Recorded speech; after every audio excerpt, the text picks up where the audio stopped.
Hello students, welcome to my YouTube channel. तो आज हम लोग बात करेंगे क्लास 7 के चैप्टर नंबर 8 बायोलॉजी है, जिसका नाम है रिप्रोडक्शन इन प्लांट्स। जो लेसन है उसका हम लोग पार्ट 3 आज स्टार्ट कर रहे हैं। हमने पार्ट 2 तक किया है, जहाँ तक हमने फ्रूट्स एंड फॉर्मेशन तक पढ़ लिया है। अब आज हम लोग पढ़ेंगे सीड डिस्पर्सल से कि सीड डिस्पर्सल क्या होता है, कैसे होता है। तो और मैंने एंथर का पिक्चर भी पोस्ट कर दिया है यूट्यूब पर, पूरा क्लियर डिटेल पिक्चर है, आप जाकर देखें। मैं चाहता हूँ और समझें पिक्चर को। और ये वीडियो थोड़ा लेंदी हो गया है ये लेसन एक्सप्लेनेशन में, इसलिए इसके 3 पार्ट बन रहे हैं। तो आप लोग एक साथ भी पूरे लेक्चर को देख सकते हैं तीनों, या फिर आप अपने अपने हिसाब से आप देख सकते हैं, बाद में भी देखें, अलग अलग पार्ट करके देखें, नोट्स तैयार करें इसके। आप चाहते हैं कि मैं इसके नोट्स भी बनाकर भेज दूं तो मैं वो भी करूंगा। तो चलिए फटाफट से आज स्टार्ट करते हैं। तो सबसे पहले हम जानेंगे सीड डिस्पर्सल क्या होता है। In nature some kind of plants grow at different places. This happen because seeds are dispersed to different places. Sometimes after a walk through a forest or a field or a park, you may have found seeds or fruits sticking to your clothes. अब यहाँ पे बताया गया कि nature same kind के होते हैं plant में भी। प्लांट हम लोग कहीं पे देखते हैं, कहीं पर भी कुछ भी टाइप के प्लांट उग जाते हैं, जहाँ पे जैसे कि आप लोग देखते हैं कभी सड़क किनारे जब जाते हैं तो आप बहुत सारे पेड़ उगे देखते हैं। अब ऐसा नहीं कि कोई गया और वहाँ पे सीड को लगा दिया है, ऐसा कोई नहीं करता है। और अपने आप प्लांट ग्रो करते हैं, लेकिन अपने आप प्लांट को भी ग्रो करने के लिए वहाँ पे कहीं से तो सीड आना चाहिए। तो वही बताया गया है, this happen because the seeds are disperse to different places. ये क्यों होता है? क्योंकि सीड जो होता है, सीड यानी बीज, किसी भी चीज़ का बीज जो होता है वो डिस्पर्ड हो जाता है। डिस्पर्ड का मतलब एक जगह से दूसरे जगह चले जाना। वैसा नहीं कि वो अपने आप चला जाता है, वो किसी के द्वारा से ले जाया जाता है। यहाँ पे नीचे लाइन में क्या दिया गया है, sometimes after a walk through a forest or a field or a park you may have found seeds or fruits sticking to your clothes. अब आप लोग को यहाँ पे बताया गया कि कहीं आप पार्क में जाते हो, जंगली रास्ते में जाते हो, तो कहीं आपसे पेड़ में आप टकराते हो, पेड़ में सटते हो, तो उनके जो सीड होते हैं वो आपके कपड़ों पर चिपक जाते हैं, जिसके कारण आप जब आगे निकलते हो, चलते हो, तो आप अपने कपड़े को साफ़ करते हो तो सीड वहाँ पर गिर जाता है। Did you try to observe how the seeds were clinging to your clothes? आपने ऑब्ज़र्व किया होगा कि सीड्स कैसे आपके कपड़ों के ऊपर चिपक जाते हैं। वही बताया गया है, What do you think will happen if all seeds of plant were to fall at the same places and grow there? और फिर आप लोग जब हम लोग कपड़े को साफ़ करते हैं तो सारे बीज एक जगह गिर जाते हैं और वहाँ पे न्यू प्लांट उग जाते हैं। There would be severe competition for sunlight, water, mineral and space. अब यहाँ पर दिया गया है सेवर, वहाँ पे जो प्लांट होते हैं लेकिन वो आसानी से नहीं उगते, उनको बहुत सारा जूझना पड़ता है, बहुत जूझ के उगते हैं वो। जैसे कि अगर आप एक अच्छे गार्डन में जाओगे तो वहाँ पे प्लांट्स का अच्छा केयर किया जाता है, उसे टाइम टू टाइम पानी दी जाती है, उसको सनलाइट दिया जाता है, उसको खाद वगैरह दिया जाता है। लेकिन जो प्लांट सड़क के किनारे अचानक से उग जाते हैं तो उनके ऊपर उतना कोई ध्यान नहीं देता है, तो ना ही उनको कोई पानी देता है, ना ही उन पर कोई ध्यान देता है। तो उनको खुद से संघर्ष करने के बाद खुद से उनको ग्रो होना पड़ता है। तो वही बात यहाँ पर बताई गई है। As a result the seeds would not grow into healthy plants. और ये रिज़ल्ट क्या होता है कि वो एक हेल्दी प्लांट नहीं बन पाते हैं। Plants benefit by seed dispersal. It prevents competition between the plants and its own seedling for sunlight, water and minerals. और ये जो होता है ये खुद से एक कंपटीशन होता है और बिटवीन जो बाकी सारे प्लांट के साथ घिरा होता है, क्योंकि वहाँ पे सेम काइंड्स ऑफ प्लांट नहीं होता। और हमने इसके ऊपर के जो इसके पहले के पार्ट में पढ़ा है कि अगर किसी प्लांट को अच्छे से ग्रो होना है तो उसके लिए उसके साथ उसके आसपास सेम काइंड के प्लांट्स होना ज़रूरी होता है। लेकिन ऐसा वहाँ पर नहीं होता है। एक तो उनको प्रॉपर केयरिंग नहीं मिलती है और प्लस उनके आसपास कोई उनके सेम टाइप ऑफ प्लांट नहीं होता है, जिसके कारण ये एक हेल्दी नहीं हो पाते हैं, हेल्दी प्लांट नहीं बनते। It also enables the plant to invade new habitats for wider distribution। और ये जो होते हैं ये इनेबल हो जाते हैं प्लांट, मतलब इनका ज़्यादा कुछ यूज़ नहीं हो पाता है, क्योंकि ये तो ऑलरेडी ये कमज़ोर प्लांट होते हैं।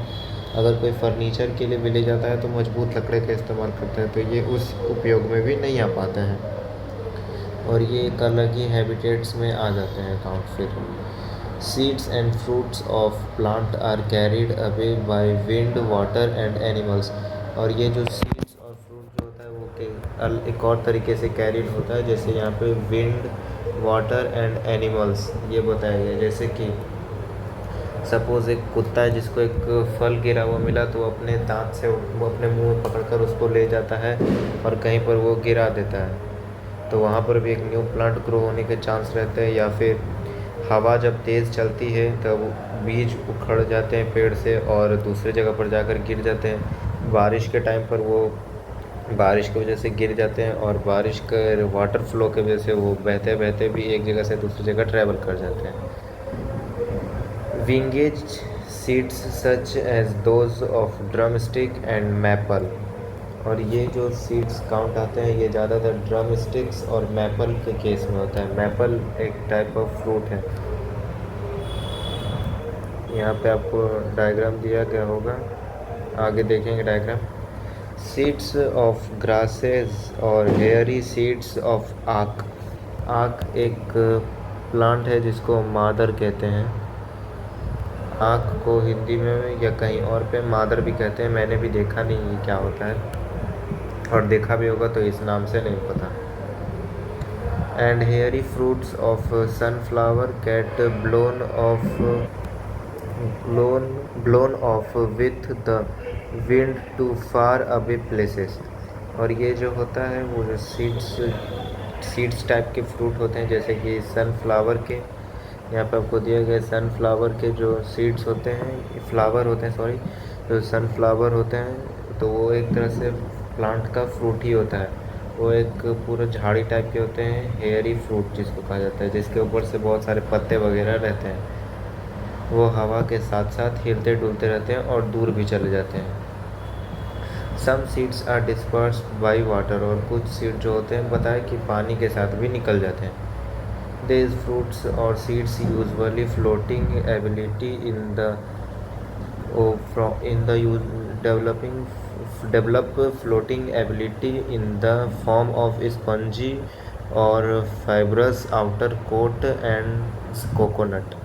और कुछ जो होते हैं वो प्लांट के जो बीज होते हैं वो पानी के साथ बहते बहते उनके अंदर एक स्पंजी हो जाता है, वो स्पंजी टाइप के हो जाते हैं, यानी कि जैसे फूल जाना होता है। स्पंजी क्या होता है कि आप उसको दबाओगे तो वो सीड्स को आप दबाओगे तो उसके अंदर से पानी निकल जाएंगे और फिर वो सूख जाएंगे। जैसे अपने घर पे बर्तन धोने के जो डिश वॉश होता है उसको आप कैसे पूरे पानी में भिगाओगे, फिर उसके प्रेस करोगे जोर से तो सारे पानी निकल जाएंगे और वो वापस अपने ओरिजिनल शेप में आ जाएगा। और fibrous outer coat as in coconut. और कोकोनट के ऊपर देखा होगा कि कोकोनट बारिश में भीगते भीगते उसके ऊपर एक कोटिंग आ जाती है वाइट कलर की। जनरली ये आपको जहाँ पे कोकोनट के प्लांट होते हैं वो देखने को मिल जाता है, वहाँ पे आपको देखने को ज़्यादा मिलता है, उस टाइप के हो जाते हैं। Some seeds are dispersed by animal specially spiny seeds with hooks which get attached to the bodies of animal and carry to distant places। और कुछ जो होते हैं वो एनिमल के साथ आ जाते हैं, जिसको स्पिनी सीड्स भी कही जाती है। और ये हुक टाइप के जैसे अटैच हो जाते हैं, मान लो इसके अंदर हुक आ जाता है और ये प्लांट से अटैच हो जाते हैं और ये कैरी करता है एनिमल और इसको दूसरी जगह पर ले जाते हैं। यहाँ पे हुक का मतलब ऐसा नहीं बताएगा कि हुक से इसको खींचा जाता है, मतलब हुक के जैसा अटैच हो जाते हैं एनिमल के साथ ये प्लांट के बीज और एक जगह से दूसरी जगह चल जाते हैं। और इसके एग्जांपल दिए गए हैं सैंथियम और यूरेना, दो अलग अलग टाइप के प्लांट्स के नाम है यहाँ पे आपको, ये सैंथियम और यूरेना जो दिया गया है। Some seeds are dispersed dispersed when the fruits burst with sudden jerks। और कुछ जो सीड डिस्पर्स्ड होते हैं वो किस टाइप से होते हैं, वो फ्रूट्स में आते हैं लेकिन सडन जर्क, जर्क यानी झटका लगना प्लांट को या भूकंप आना, तो उसके वजह से भी वो गिर कर फट जाते हैं फ्रूट और उनके जो सीड्स होते हैं वो फैल जाती है, स्कैटर हो जाती है। स्कैटर का मतलब होता है फैल जाना। Far from the parent plant, और ये जो पेरेंट्स प्लांट होते हैं उनसे बहुत दूर चले जाते हैं। This happen in the case of castor and balsam, और ये जो होता है कैस्टर एंड बाल्सम के केस में होता है। कैस्टर तो सबने देखा होगा, जिसको R&D बोला जाता है, जो एक कांटेदार एक छोटा छोटा होता है जिसके अंदर बीज रहता है, ग्रीन कलर का होता है, वो हेयर ये सब में चिपक जाते हैं तो जल्दी छूटते नहीं हैं। और यहाँ पर ये देखिए आक का प्लांट का यहाँ पे इमेज दिया गया है, आक कैसा होता है, और यहाँ पे मैपल का दिया गया है, तो आप लोग अच्छे से देख लें। और मैं भी, और यहाँ पे सेंथियम दिया गया है, सेंथियम क्या होता है ये भी देखिए आप। और मैं ट्राई करूँगा इंटरनेट से अगर और अच्छे पिक्चर मिलते हैं तो जैसा एंथर का अपलोड किया हूँ पिक्चर, उसी तरह इन सब के पिक्चर्स भी अपलोड कर दूँगा। यहाँ पे कुछ कीवर्ड्स दी गई है और आज हमारा लेसन भी ख़त्म हो चुका है। तो आज ये वीडियो बहुत शॉर्ट वीडियो था। यहाँ पे हमने सिर्फ सीड डिस्पर्सल पढ़ा कि सीड डिस्पर्स्ड कैसे होता है। इसका फुल एक सिंपल मीनिंग ये बता देता हूँ मैं। सीड डिस्पर्स का मतलब ये होता है कि सीड एक जगह से दूसरे जगह जाकर प्लांट कैसे बनाता है, सीड ट्रैवल कैसे करता है, बस यहाँ पे आपको सिर्फ ये बताया गया है और कुछ प्लांट्स के नाम बताए गए हैं। और अगर आपको चाहिए कि मैं ये सारी चीज़ को भी मैं कंप्लीट करके भेजूँ तो मैं आपको उतना हेल्प नहीं करूँगा। पहले आप खुद से इन सारे चीज़ों को कंप्लीट करने की कोशिश करें, और जहाँ पे आपको डाउट लगता है वहाँ पे आप मुझे कमेंट करें, तो मैं आपके लिए न्यू वीडियो लाऊंगा इसके ऊपर भी। हाँ स्टूडेंट्स, और ये आप लोग वीडियो को देखें और तीनों पार्ट को साथ में आप देखना चाहते हैं तो साथ में देखें, अलग अलग देखिए, नोट्स प्रिपेयर कीजिए। जहाँ पे आपको समझ नहीं आता वहाँ पे मुझे आप कमेंट करके पूछ सकते हैं। और आप लोग इस लेसन को कंप्लीट करने की कोशिश करें, क्योंकि हमारा बायोलॉजी कंप्लीट हो गया। अब हम लोग सिर्फ फिज़िक्स और केमिस्ट्री करेंगे, उसके बाद सोशल साइंस पढ़ जाएंगे। और मैं चाहता हूँ कि पूरे वैकेशन में कंप्लीट हो जाए। और अगर आपको नोट्स चाहिए इस चैप्टर के तो नोट्स बनाकर भेजूँगा, तो उसके लिए आप लोग कमेंट में नोट्स लिखिए और फिर इस वीडियो को लाइक करके चैनल को सब्सक्राइब करें और अपने दोस्तों के साथ शेयर करें। Thank you so much.